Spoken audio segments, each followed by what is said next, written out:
Halo bro, gue lagi sama siapa nih? Dengan Rangga. Bro Rangga, lo salam kenal dulu. Oke.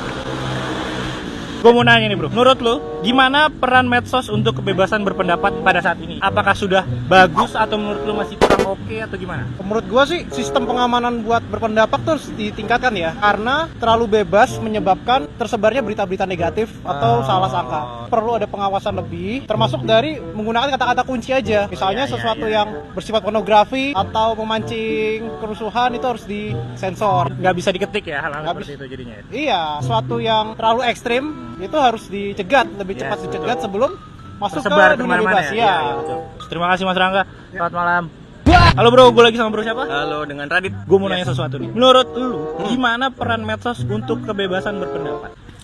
Gini bro, kita zaman sekarang kan pakai medsos kadang-kadang agak kebablasan ya. Di Indonesia tuh ada hukum, jadi semua itu sebenarnya ada batas-batasnya nih. Nggak bisa asal-asalan bro. Nggak bisa asal-asalan. Walaupun kita pakai medsos, menurut kita mungkin itu nggak dipantau sama siapa-siapa, tapi tetap kesadaran diri sendiri bahwa ini nih ada nih undang-undang ITE-nya. Yes, betul, itu betul. Walaupun lo pakai akun alter ego ya, Ya, gitu. oke. Biar gimana kita ini orang Indonesia yang harusnya itu menjunjung tinggi Pancasila, gitu. Nggak boleh asal-asalan lah dalam bermedsos tuh, gitu ya. Jadi sebenarnya balik lagi ke diri kita sendiri ya. Betul. Harus lebih berhati-hati Iya, dan lebih hati-hati, lebih dijaga bijak. ya. Iya betul, lebih bijak Lebih dalam memakai bijak. media sosial. Betul.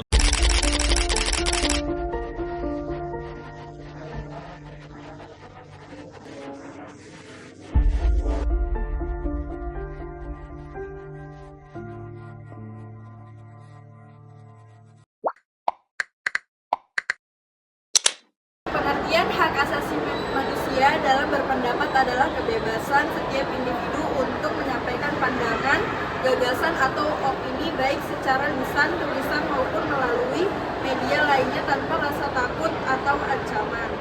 Selama tidak melanggar hak orang lain dan hukum yang berlaku, hak ini dijamin dalam instrumen internasional UHAM maupun nasional UUD 1945.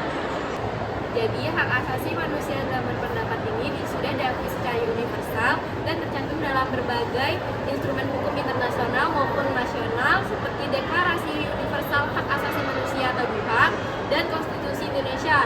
Namun, hak ini bukan tanpa batas. Dalam praktiknya, kebebasan berpendapat harus memperhatikan aturan hukum yang berlaku dan tidak boleh merugikan hak orang lain, melanggar norma kesusilaan, atau mengancam keamanan publik.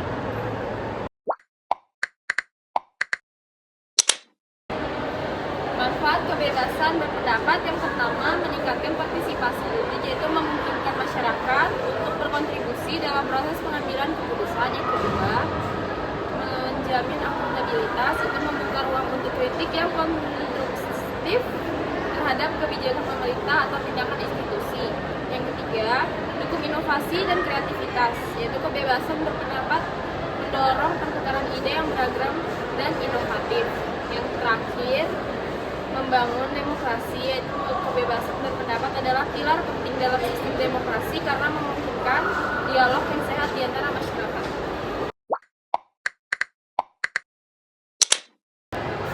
Contoh HAM dalam berpendapat. Contoh hak asasi manusia dalam berpendapat dilihat dalam berbagai situasi yang menjamin kebebasan seseorang untuk menyampaikan pandangannya tanpa rasa takut atau ancaman, asalkan tidak melanggar hak orang lain. Berikut contohnya.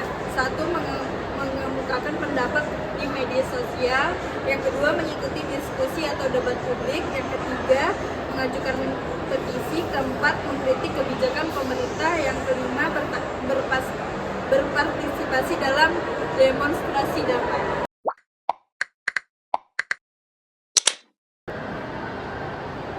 Dampak apabila kebebasan berpendapat dilanggar. Pertama, kerugian bagi demokrasi. Pelanggaran hak berpendapat melemah kontrol publik terhadap pemerintah. Yang kedua, menimbulkan ketakutan. Masyarakat menjadi enggan menyampaikan pandangan karena ancaman atau diskriminasi. Yang ketiga, meningkatkan ketegangan sosial, ketiadaan ruang untuk menyuarakan pendapat dan memicu protes, kerusuhan, atau konflik. Yang terakhir, menurunkan kepercayaan, hilangnya kebebasan berpendapat dalam membuat masyarakat tidak percaya dan sistem hukum dan pemerintah. Cara mengatasi pelanggaran hak berpendapat, yang pertama, membatasi kebebasan berpendapat secara berlebihan seperti pasal karet dalam undang-undang. Yang kedua, edukasi hak asasi manusia, mengajarkan masyarakat tentang pentingnya hak asasi manusia, termasuk kebebasan berpendapat dan cara menggunakannya dengan bertanggung jawab. Yang ketiga, peningkatan pengawasan institusi, memastikan pemerintah dan institusi negara menghormati hak ini melalui mekanisme pengawasan yang transparan. Yang keempat, mendorong dialog terbuka, menyediakan forum diskusi yang aman bagi masyarakat untuk menyampaikan aspirasi tanpa rasa takut. Yang kelima, memperkuat peran media. Media harus bebas dari tekanan untuk menyampaikan informasi secara objektif dan mendukung kebebasan berpendapat. Inilah kata Pak Prabowo soal kebebasan berpendapat. Kebebasan pendapat itu hak asasi yang paling penting. Tapi, itu tidak boleh dipakai untuk mengujar kebencian dan perpecahan. Tidak boleh. Tidak boleh menghina agama lain, suku lain, ras lain. Kebebasan berpendapat harus ada tanggung jawabnya. Kita harus hidup rukun. Kunci keberhasilan kita adalah Indonesia, terutama para pemimpinnya, harus hidup rukun, harus bisa kerjasama. Tidak ada dalam sejarah manusia, Anda periksa, tidak ada kemakmuran tanpa perdamaian. Tidak ada kemakmuran tanpa kerjasama elit, kerjasama pemimpin.